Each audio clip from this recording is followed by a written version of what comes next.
This side Rahul Magan here as a Chief Executive Officer of Treasury Consulting PT Limited, which is a Singaporean multinational group.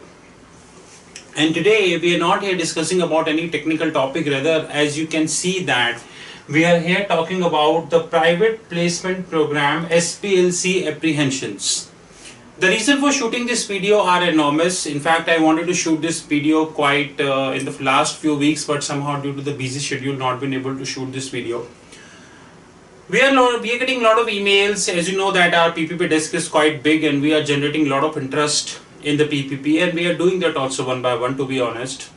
And we are getting a lot of emails from SBLC, like today is 26th of June. While shooting this video, just half an hour ago I got a call from somebody who told me that he is having a company in Singapore. I don't want to quote his name, and this company is not doing any business. While this company wanted to raise SBLC and they met with somebody XYZ, and this person told him that I would be able to help him with SBLC. For that he need to give some money, and I don't want to quote the amount also. That money has to be credited in his account. If you ask from me, then he is nothing but a fraud. It's a scam. Today we would be talk about a lot of apprehensions about standby letter of credit. First of all the so-called intelligent people, there are a lot of WhatsApp groups which we have, which are referred either MT103, 202, which is 760, 798, 799 about SBLC. People are discussing a lot about SBLC on the WhatsApp groups and all. And majority of the discussions which are happening in the WhatsApp group are either fake in nature, or the person who is doing it actually do not exist. So on the name you will find a name of a guy who is from Israel or Philippines, or maybe at some part of the globe, but practically this person lives maybe nearby to you. One of the important thing which we know about standby letter of credit is that it is nothing but a credit line which is given by a bank to a company. It's not a credit line which is given by a bank to a bank. All those intelligent people, those who are spreading the rumor that I know that there is a bank called X who will issue a standby letter of credit in the favor of your bank. You just need to do MT 760 and all these kind of stuff. This is absolutely wrong. Standby letter of credit is always issued by a bank in the favor of a company. We do not have interbank standby letter of credit. As simple as that. To an extent, these interbank work exist, but this interbank is not for trading. When we talk about the trading of SBLC, it's nothing but a credit line which is issued by a bank to a corporate. Now, another apprehension which we wanted to talk about today, which bank? We have a lot of banks across the globe, and there is no end of the banks. Like if we talk about US, we have so many banks in US, we have banks in India, we have banks in different parts of the globe. In fact, the entire globe in this world, entire globe is running on a banking system. That is a different thing. That's one bank is Goldman Sachs, who is the most powerful bank of the globe. While with due respect, we have a bank in Europe who is not even 1/100th of Goldman Sachs. So first of all, we need to appreciate that whenever somebody comes to you that I have a SBLC of this bank, you first need to see whether this bank can issue SBLC or not. Because globally we are dividing the banking structure into three parts.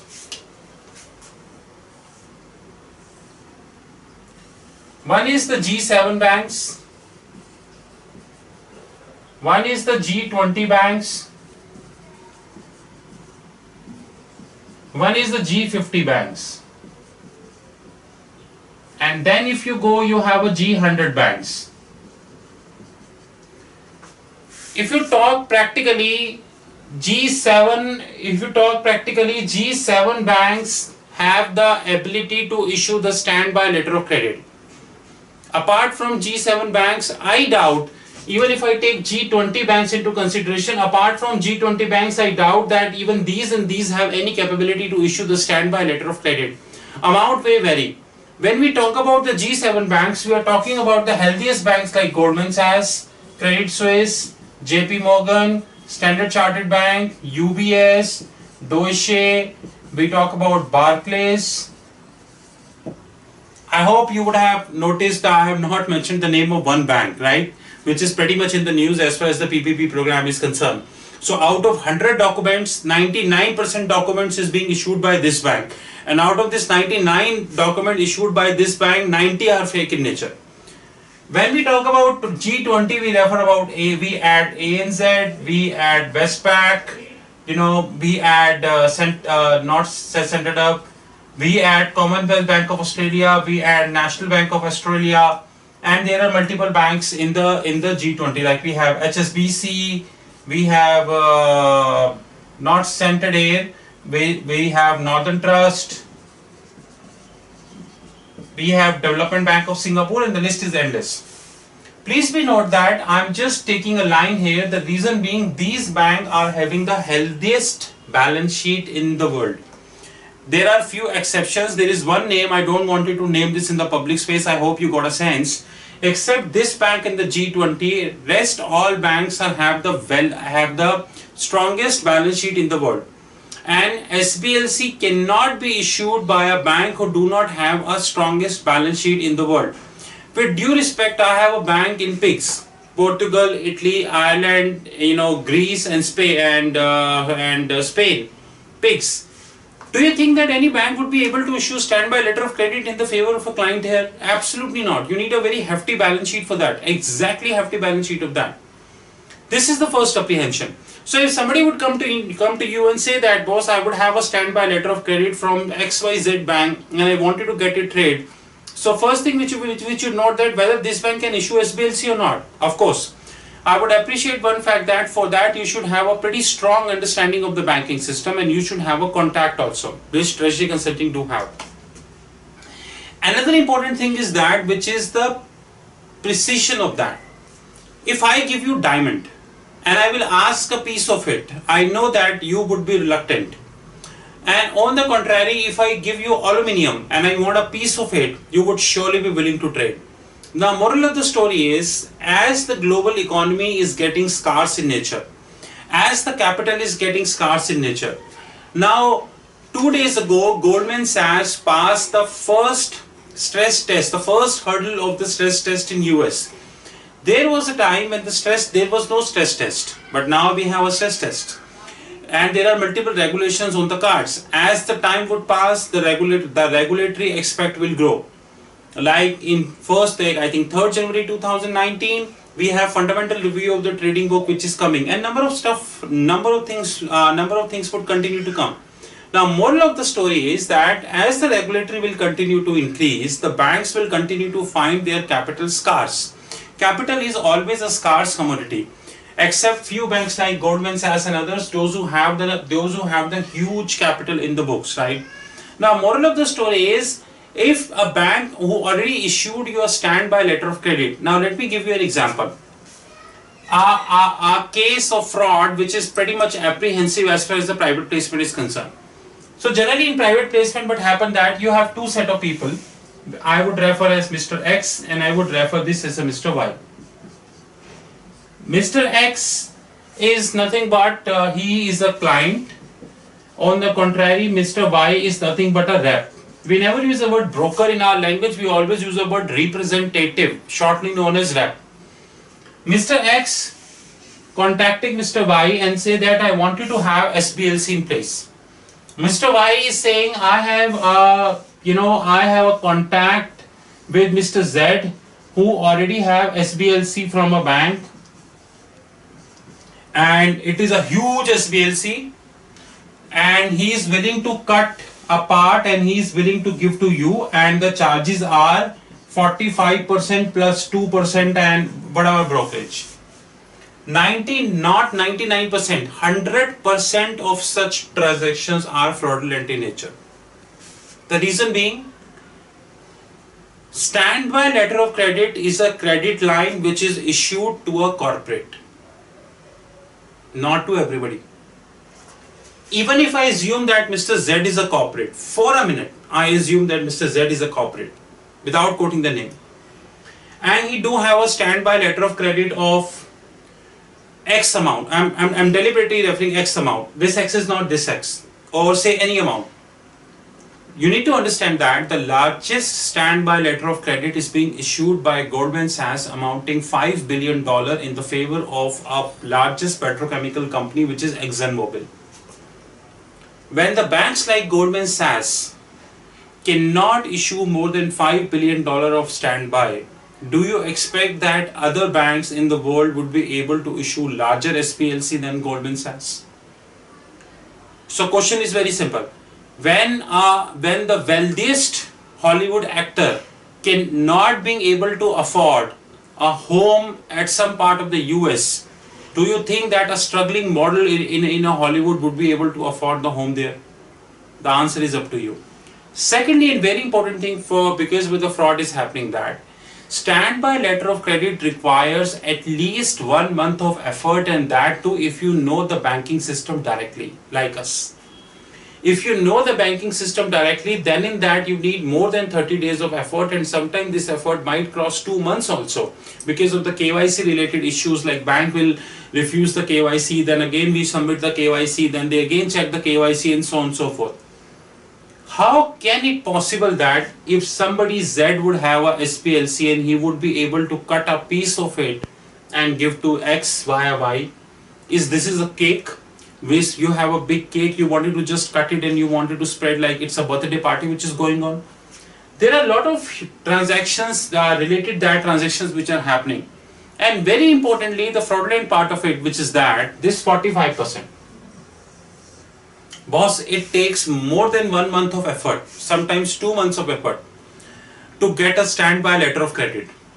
Standby letter of credit have two kind of fees. One is usage fees and one is commitment fees.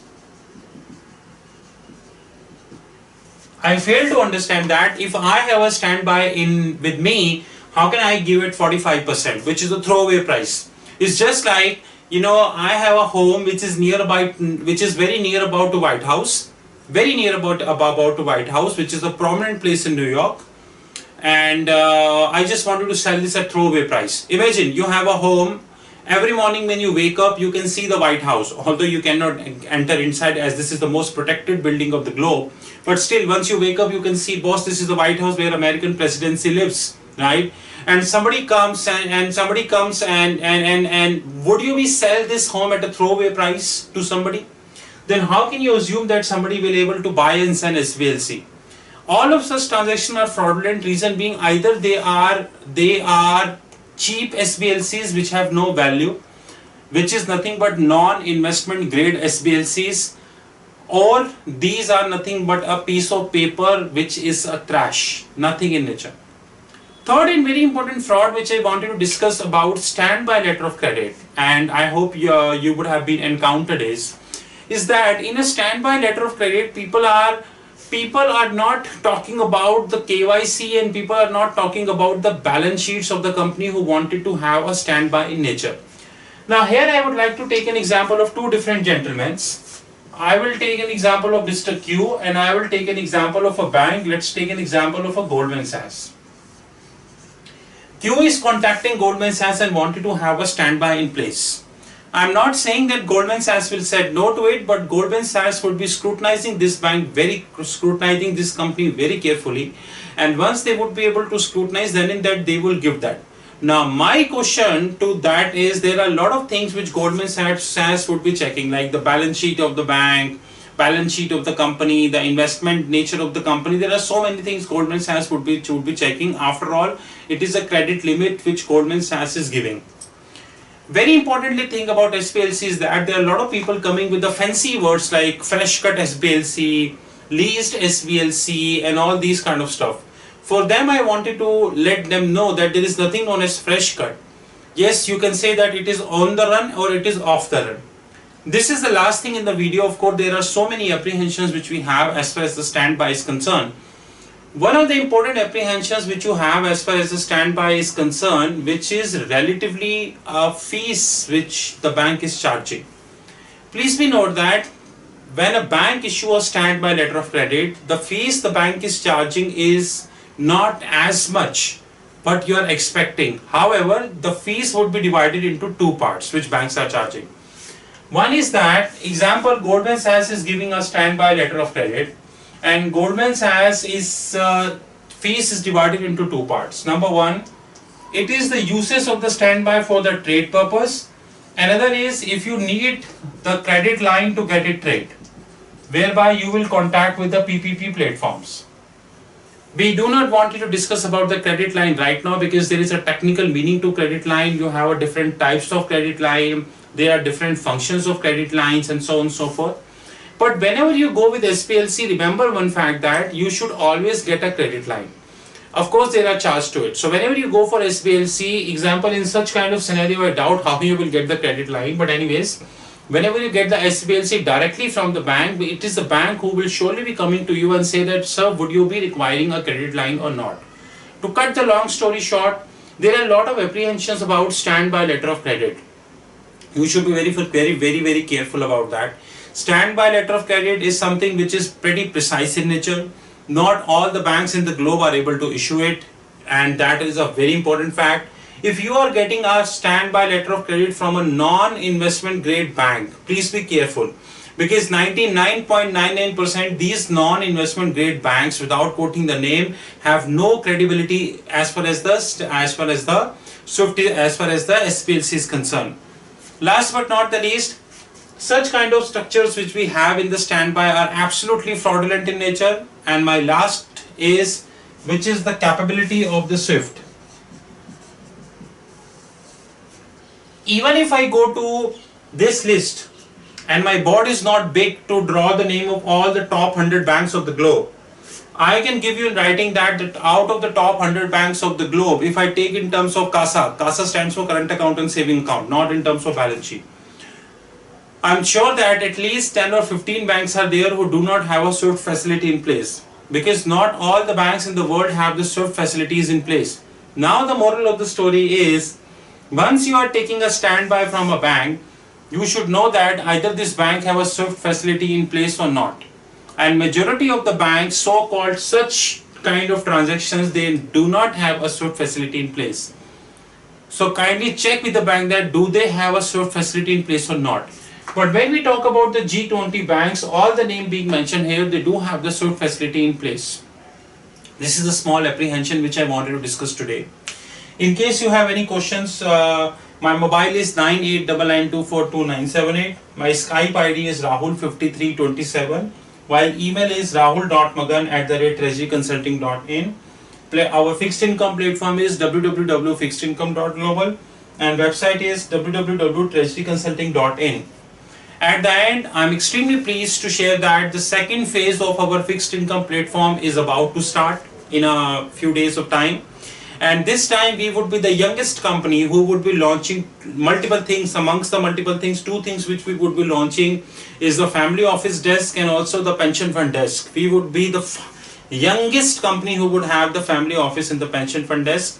Last but not the least, I would like to give pleasant news to all of the subscribers of our channel is that I am writing a book. In fact, two books. One of my books which I wanted to release the last year, which is on interest rate hedging. This is set for this year.